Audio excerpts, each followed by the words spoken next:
Tidiane Thiam donc qui s'en remet donc aux Ivoiriens, à ses partisans, aux électeurs. Il ne renonce pas donc à se présenter à la présidentielle dans 6 mois. Ce parti, le PDCI, se mobilise donc. Manifestation aujourd'hui devant les tribunaux du pays que vous avez suivi. Depuis qu'il a été radié de la liste électorale, cette question de l'apatridie était restée un petit peu en suspens, les textes de loi étant peu explicites sur le sujet.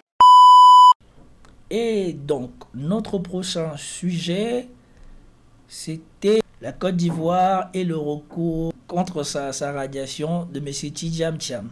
Et donc, voici ce qui en était dit. Tidiane Thiam n'a jamais été apatride selon le directeur des affaires civiles et pénales du ministère de la Justice. Il est ivoirien par sa naissance, par le droit du sang et après avoir renoncé à sa nationalité française le mois dernier, je cite, il retrouve automatiquement sa nationalité ivoirienne qu'il avait volontairement mise en hibernation. De leur côté, les avocats de Tidiane Thiam ont annoncé avoir déposé un recours contre sa radiation, se basant sur un vice de procédure. Pourtant, selon le code électoral, cette décision de justice ne peut pas faire l'objet d'un recours judiciaire. Pour rappel, la semaine dernière, le tribunal avait jugé que Tidiane Thiam n'était plus ivoirien au moment de son inscription sur la liste électorale parce qu'il a été naturalisé français en 1987 et qu'à ce moment-là, il n'avait pas encore renoncé à sa nationalité française. Selon la loi, un Ivoirien qui acquiert volontairement une autre nationalité perd sa nationalité ivoirienne au bout de 15 ans, sauf s'il est binational de naissance. Et selon les avocats de Tidiane Thiam, celui-ci est bel et bien français de naissance de par son père. Et donc, selon eux, il était encore ivoirien au moment de son inscription sur la liste électorale. Mais les preuves avancées par la défense ont été jugées insuffisantes par la présidente du tribunal. Donc, ici, ça se joue vraiment sur des points de détail. Mais, quand j'ai fait ma vidéo, où je soutenais que Tidiane Thiam était une perte pour la Côte d'Ivoire, beaucoup d'Ivoiriens m'ont répondu et m'ont fait part de comment il est perçu. Donc déjà, premièrement pour commencer, je tiens à dire aux Ivoiriens qui suivent la chaîne, moi je regarde ça d'un œil extérieur. D'un œil extérieur, je sais qu'Alassane Ouattara est depuis un long moment au pouvoir, et que ça fait un long moment que peut-être la Côte d'Ivoire voudrait avoir quelque chose d'autre. Vous savez ce que je pense de la démocratie. Je pense que la démocratie est quelque chose qui nécessite que la population soit suffisamment éduquée pour éviter de tomber dans les entourloupes que nous voyons ici. Bien évidemment, je souscris au fait que le gouvernement en place est en train de mettre en place une éviction de toute la concurrence possible. Et donc ici, je vous montre la vidéo que j'avais faite. Et ce qui m'intéresse, ce n'est pas la vidéo, mais c'est les commentaires des Ivoiriens. Et donc ici, il y en a un qui m'avait bien fait rire, c'est « Cher ami Tidiane Thiam peut faire comme Emmanuel Valls, il peut aller se présenter au Sénégal. » J'avais rigolé, j'ai dit « Les Ivoiriens, vous êtes trop violents. Vous êtes trop violents. » Et donc, dans les commentaires, si vous venez sur cette vidéo, vous verrez de tout. Vous verrez que Tidiane Thiam est contesté aussi dans son pays. Il y en a beaucoup qui lui reprochent d'être rentré très tardivement. Comme toujours, il y en a beaucoup qui sont d'accord avec moi qu'il a agi extrêmement tard par rapport à cette question de sa nationalité. Moi, je ne suis pas contre tout ça. Mais ce que j'ai dit, c'est qu'ils ont fait preuve d'un tel amateurisme par rapport au jeu de la démocratie, que ça leur a brûlé les doigts, ça leur a pété dans les mains. Comme vous allez attendre cette intervention de cette femme qui parle. Alors d'ailleurs, il y a eu du nouveau aujourd'hui dans l'affaire Thiam, puisque le ministère de la Justice a tenu une conférence de presse, vous l'avez couverte, Julia Guggenheim. Que faut-il en retenir? Vous êtes en direct d'Abidjan. Écoutez, le directeur des affaires civiles et pénales du ministère de la Justice a tenu, vous l'avez dit, ce matin une conférence de presse au tribunal du Plateau. Il a dit que Tidiane Thiam n'était pas apatride et qu'il ne l'avait jamais été. D'après lui, tout citoyen qui est né ivoirien recouvre, je le cite, automatiquement sa nationalité ivoirienne dès que le fait générateur de la perte aura disparu. Le résultat de la liste électorale électorale avant les élections. C'est d'ailleurs ce que demande la totalité de l'opposition. C'est une demande qu'ils avaient formulée d'ailleurs bien avant la radiation de Tidjane Thiam des listes électorales. Mais comme vous l'avez expliqué tout à l'heure, eh bien, cette révision qui est obligatoire chaque année pour 2025, la Commission électorale indépendante a décidé de la tenir après l'élection d'octobre 2025. Donc, comme vous voyez, il y a plusieurs problèmes qui se posent ici, dans le cas du dossier de Tidjane Thiam. Ici, on vous dit qu'il y a une coalition déjà inéligible. Ils ont rendu Gbagbo inéligible, ils ont rendu Blé Goudé inéligible. Blé Goudé qui est brillant, j'avais extrêmement adoré son intervention pendant son procès à La Haye. Il avait fait une démonstration magistrale du fait qu'on le calomniait, mais il n'y avait pas de preuves accablantes contre lui. Et donc, vraiment, lui aussi, c'est quelque chose.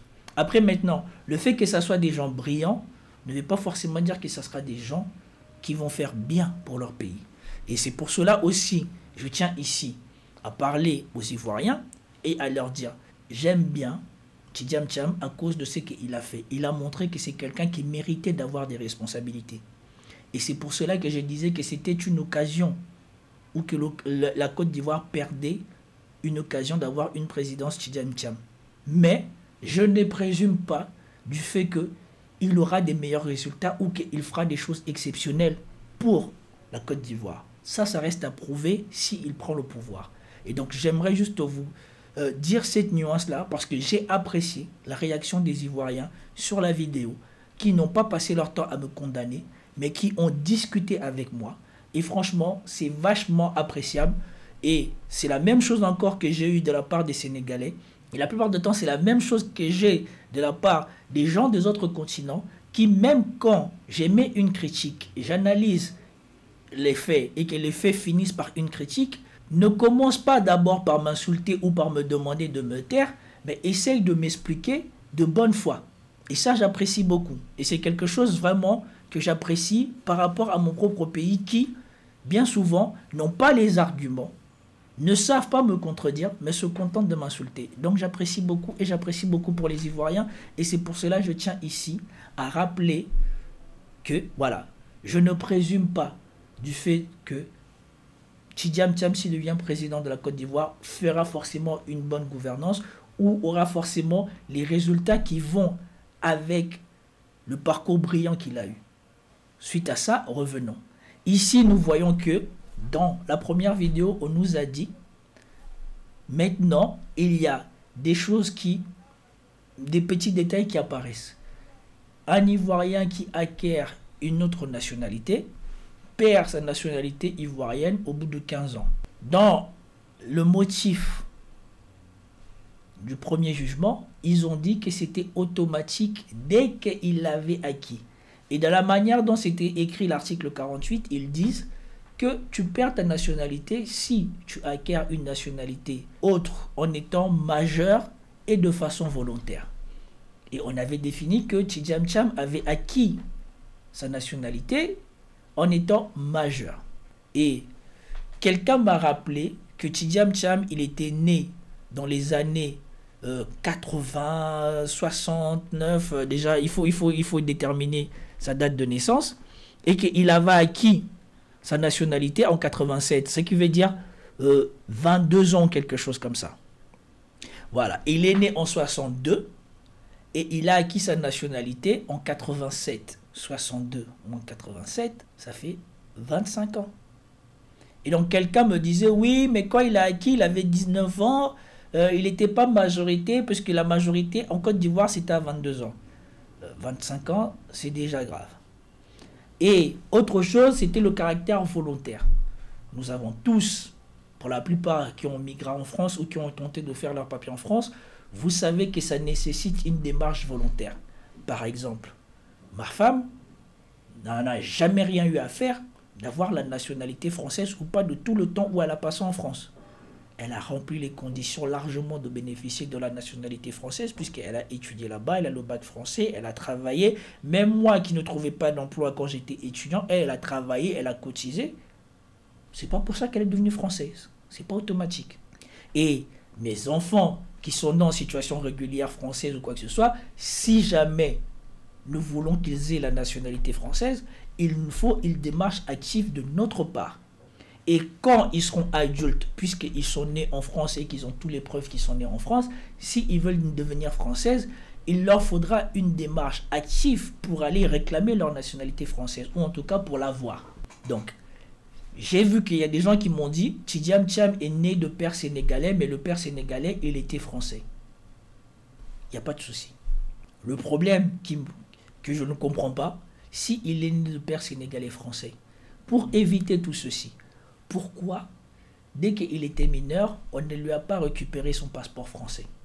Si son passeport français n'a pas été récupéré pendant qu'il était mineur, nécessairement, il a récupéré à sa majorité, comme ils le disent. Et s'il a acquis à sa majorité, c'est que nécessairement, cette acquisition de la nationalité, ou en tout cas des papiers de l'effectivité, est volontaire.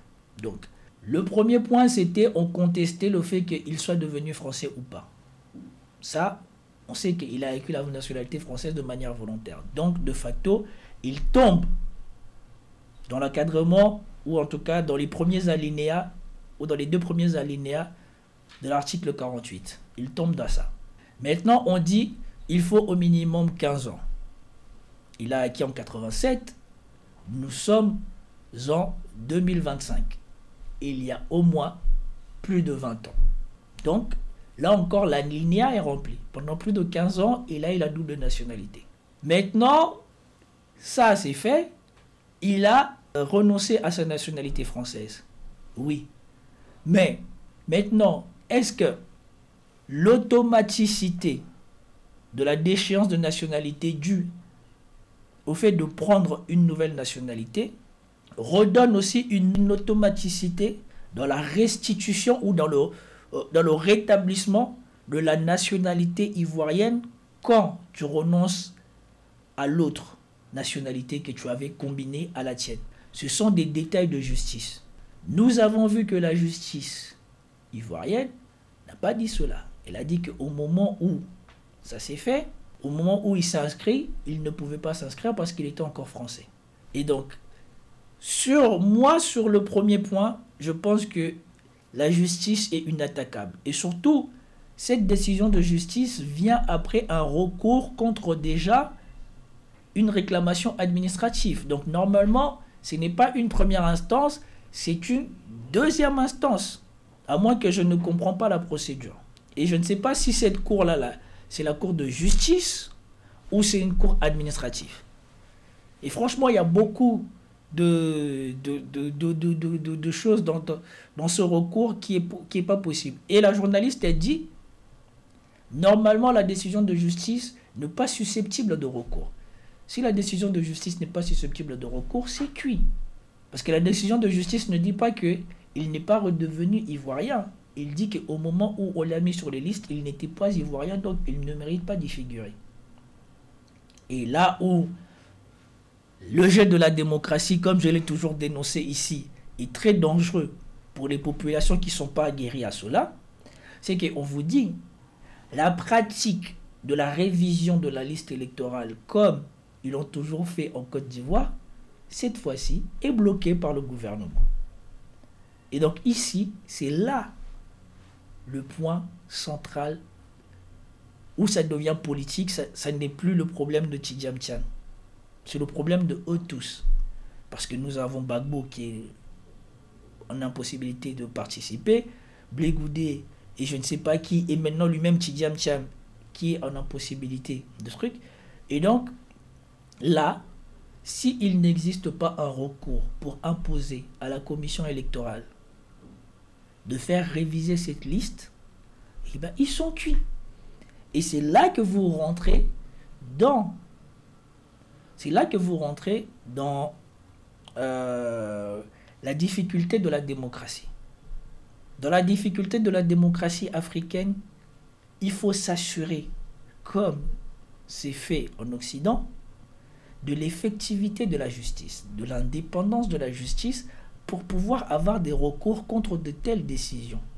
Mais dans notre démocratie africaine où nous avons des pouvoirs forts qui parfois peuvent influer sur la justice, bien plus que nous pouvons le faire dans les démocraties qui se revendiquent comme telles, c'est compliqué. Et donc ici, Tidjane Thiam, lui qui ne figurait pas dans le même cas que les autres qui sont mis hors de la liste, s'est retrouvé là par manque de diligence. Moi, c'est mon opinion. Il s'est retrouvé là par manque de diligence. À partir du moment où il commençait à avoir des ambitions électorales, il aurait dû renoncer à sa nationalité française, puisque de toute manière, ce n'est pas quelqu'un de pauvre. Il dispose de suffisamment de moyens pour pouvoir demander le visa et l'obtenir. Parce que quand il combine son argent plus son influence, je ne vois pas quel visa Schengen ne lui serait pas accordé.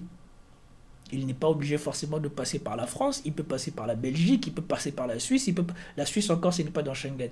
Mais il peut passer par d'autres pays pour avoir un visa Schengen. Et donc, en cela, je ne comprends pas pourquoi il se plaint. Maintenant, ce qui est ici à noter, pour nos amis ivoiriens, c'est que, comme a dit Tidjane Thiam dans l'une de ses dernières, dans l'une des dernières vidéos, je crois que là encore, c'est sur France 24 que je l'avais vu, je ne sais pas si je l'ai gardé, je ne sais pas si c'est la même, voilà, c'est celui-ci qui parle des manifestations. Se présenter à la présidentielle dans...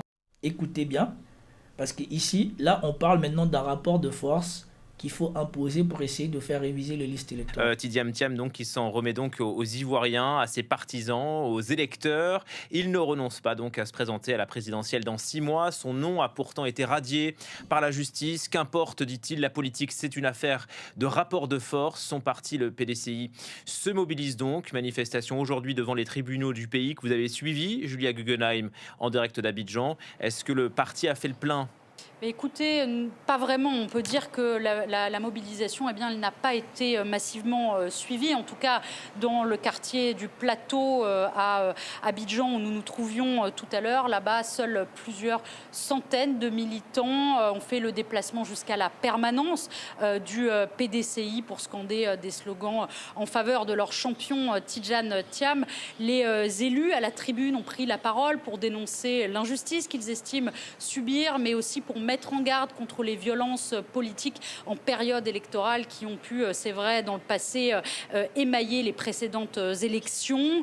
Les militants ont finalement renoncé à marcher jusqu'au tribunal d'Abidjan, une décision qu'ils ont justifiée en expliquant que le procès qui devait se tenir aujourd'hui contre Tidjane Thiam a été renvoyé au 8 mai prochain. En effet, une deuxième épreuve judiciaire attend l'ancien patron du Crédit Suisse, Valérie Yapo, une militante du PDCI proche du rival de Tidjane Thiam au sein du parti, l'attaque en justice avec l'objectif de le destituer de la présidence du parti au motif qu'il n'était pas ivoirien au moment de son élection. Voilà, les rebondissements s'accumulent. Julia, comment est-ce que la classe politique réagit à l'exclusion de Tidjane Thiam? Est-ce qu'il a reçu des soutiens?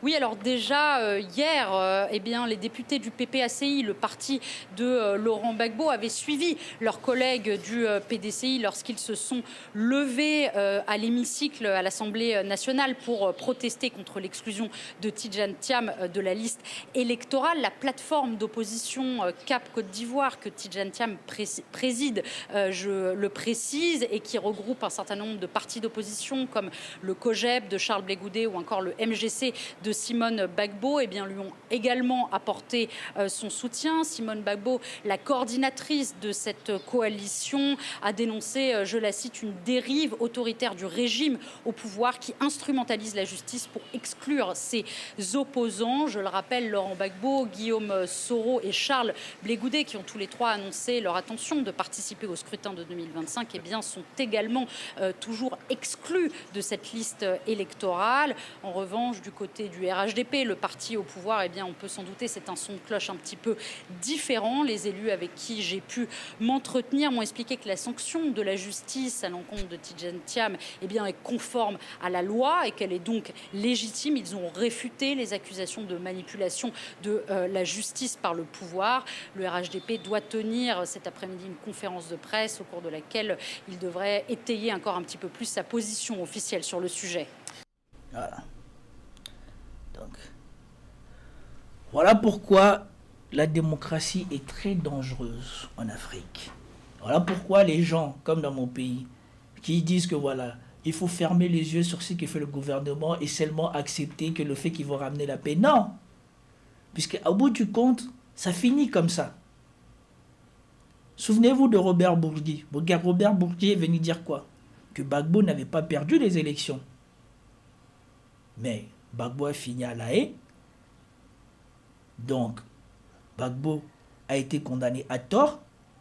Et quand Gbagbo a été relâché, je ne sais pas, je crois que c'est un truc par rapport à ça qui empêche qu'il se présente. Or, Gbagbo aurait dû être gracié. On aurait dû effacer tout son casier, tous les reproches qui lui sont faits. Parce que non seulement il avait gagné les élections, mais les torts qui lui sont reprochés, on peut aussi les mettre sur le dos du président actuel de la Côte d'Ivoire. Mais l'un est président, l'autre ne l'est pas. Et celui qui est président exploite la moindre faille pour écarter de façon légitime. Tu ne peux pas t'en plaindre, c'est dans la loi. De façon légitime, tous ses opposants. Et donc, quand vous vous amusez à voter des députés dans le système représentatif, il faut toujours avoir ça derrière la tête. Parce qu'ils vont aller là-bas. Ils ne vont pas aller là-bas pour faire votre bien. Ils vont aller là-bas pour concocter le moyen légal de favoriser leur maintien au pouvoir. Et c'est ce qui se passe. Si il n'y a pas une personne qui se dégage contre le candidat choisi par Alassane Ouattara, la Côte d'Ivoire risque de rester dans les mains du parti au pouvoir. Et donc, je ne sais pas quelle sera l'issue de ce rapport de force, parce qu'il ne reste plus que ça aux Ivoiriens. Mais est-ce que les Ivoiriens vont accepter de descendre dans la rue massivement, comme ont fait les Sénégalais, pour empêcher Macky Sall de faire annuler les élections presque au dernier moment, et donc de permettre, soi-disant, son dialogue, que là aussi il a piégé son pays, puisqu'il a permis en sorte qu'il perde le pouvoir, mais que lui et tous les gens qui ont fait du mal aux Sénégalais puissent être amnistiés et donc pas poursuivis. Voilà les dangers de la démocratie. Et ici, c'est pareil. On sait que la Côte d'Ivoire fait réviser sa liste électorale à l'approche des élections. Mais comme par hasard, ce tour-ci, ils ne veulent pas. Et la seule chose qui peut changer ça, ce ne sont pas les partis au pouvoir, puisque les autres sont faibles. C'est la mobilisation des Ivoiriens. Mais envers qui? Parce que Tidjam Thiam est perçu comme le candidat de l'Occident. C'est ce que moi j'ai compris. C'est peut-être pas tous les Ivoiriens qui pensent comme ça, mais une partie des Ivoiriens pense que Tidjam Thiam n'est qu'une face cachée de l'Occident qui veut remplacer Alassane Ouattara par Tidjam Thiam. Et donc, je ne sais pas par quel tour de passe-passe ou comment ça va se passer. En tout cas, ça semble mal embarqué. Si maintenant on réussit à faire réviser cette liste électorale et à pouvoir intégrer d'autres personnes que Tidjam Thiam seul, ça sera intéressant pour la Côte d'Ivoire et c'est tout ce que je souhaite pour vous. Merci beaucoup de m'avoir suivi. Peace out dans cette vidéo.